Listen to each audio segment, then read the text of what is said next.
மதுரை முத்து புதுசா கார் ஒண்ண வாங்கியிருக்காரு. அதோட ரேட் என்னன்னு தெரியுமா? அத பத்தி தான் நாம இந்த பதிவுல விரிவா பார்க்க போறோம். மொக்க ஜோக்குகளை சொல்லி மக்களை வயிறு வலிக்க சிரிக்க வைப்பவர் தான் மதுரை முத்து. இப்போ இவரு புதுசா கார் ஒண்ண வாங்கியிருக்காரு. அதாவது அந்த கார் வாங்கின வீடியோவை இன்ஸ்டாகிராம் பக்கத்துல வெளியிட்டு இருக்காரு. அந்த வீடியோவுக்கு கீழே ஒரு விஷயத்த மென்ஷன் பண்ணியிருக்காரு. இதை பார்த்த ரசிகர்கள் அவருக்கு வாழ்த்து சொல்றது மட்டும் இல்லாம எப்பவும் போல மதுரை முத்துவுக்கு நக்கல் நையாண்டியும் ரொம்பவே ஜாஸ்தி தான் அப்படின்ற மாதிரியும் கமெண்ட் பண்ணிட்டு வராங்க. மதுரை முத்து அப்படின்னு சொன்னாலே எல்லாருக்கும் ஞாபகத்துக்கு வருது அவரோட மொக்க ஜோக்குகள் தான். அவர் ஒரு ஸ்டாண்டப் காமெடியன், அதுக்கப்புறமா பட்டிமன்ற பேச்சாளர், நடிகர் அப்படின்னு பன்முக திறமை கொண்டவர்.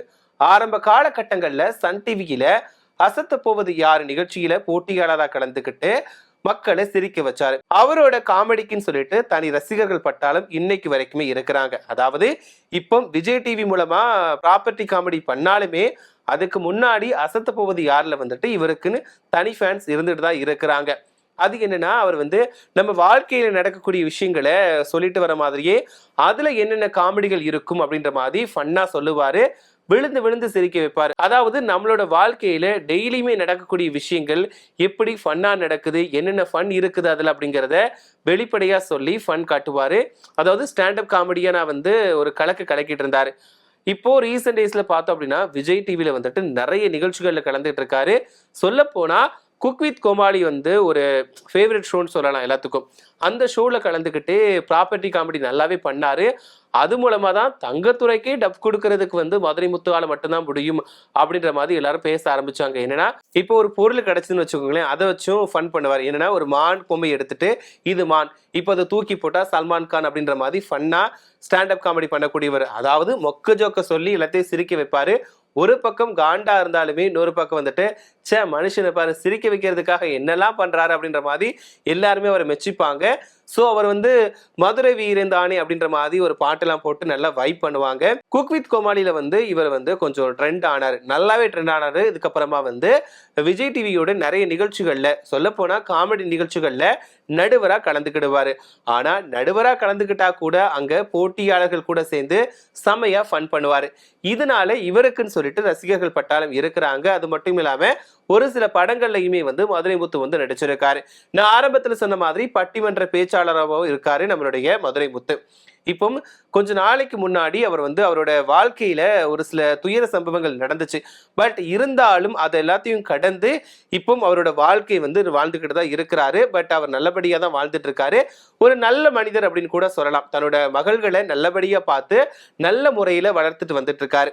இப்போ கொஞ்ச நாளைக்கு முன்னாடி அப்படின்னு எடுத்துக்கிட்டோம்னா அவரோட 2 மகள்களோட மஞ்சள் நீராட்டு விழாவை நடத்தினாரு. மதுரை மக்கள் ரொம்ப பிரமிப்பா பார்க்கக்கூடிய வகையில அந்த விழாவை நடத்தி இருந்தார். என்னன்னா 2 மகள்களையும் இளவரசி போல அலங்காரம் செஞ்சு குதிரை வண்டியில அடைச்சிட்டு வந்தாரு. அதாவது அந்த குதிரை வண்டியை மதுரை முத்து தான் ஓட்டிட்டே வந்தாரு. இதை பார்த்து எல்லாருமே இது என்ன சாதாரண வீட்டு ஃபங்க்ஷனா இல்லாட்டா திருவிழாவா அப்படின்னு சொல்லிட்டு எல்லாருமே ரொம்பவே ஆச்சரியப்பட்டாங்க. இந்த விழாவில் நிறைய திரைப்பிரபலங்கள் கலந்துக்கிட்டாங்க. ஸோ அந்த திரைப்பிரபலங்கள் கூட வாய் அடைச்சு போற மாதிரி மதுரை முத்து ரொம்பவே பிரம்மாண்டமா அந்த ஒரு நிகழ்ச்சியை நடத்தியிருந்தார். யாருமே எதிர்பார்த்திருக்க மாட்டாங்க. மதுரை முத்து தன்னோட பெண் குழந்தைகளுக்காக இவ்வளோ பண்றாரு, அவங்க மேல எவ்வளவு பாசமா இருக்காரு, அந்த குழந்தைகளுக்காக எல்லாமே பார்த்து பார்த்து பண்றாரு அப்படின்ற மாதிரி எல்லாருமே மெச்சுக்கிட்டாங்க. எல்லாருமே மதுரை முத்துக்கு வாழ்த்துக்களை சொல்லிட்டு வந்தாங்க. கிட்டத்தட்ட அந்த ஒரு நிகழ்ச்சி கொஞ்சம் ஒரு வாரத்துக்கு மேல சமூக வலைதளங்கள்ல அதிகமா பேசப்பட்டுச்சு.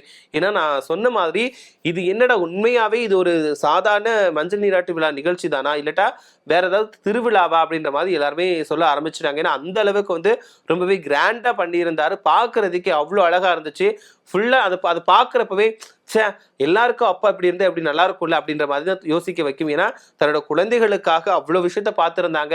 எல்லாமே 2 பெண்களையுமே ஒரே போல அலங்கரிச்சு 2 பேருக்குமே ஒரே போல எல்லா விஷயத்திலையும் முக்கியத்துவம் கொடுத்து அந்த அளவுக்கு நடத்தியிருந்தாரு. நான் சொன்ன மாதிரி குதிரை வண்டியில அவரே அந்த பெண்களை உட்கார வச்சு ஓட்டிட்டு வந்தாரு. அதை பார்க்கறதுக்கு அவ்வளோ அழகா இருந்துச்சு. ஸோ தன்னோட குழந்தைகளுக்காக கூட இப்படி பண்றாரு அப்படின்ற மாதிரி எல்லாருமே சொல்லிட்டு இருந்தாங்க.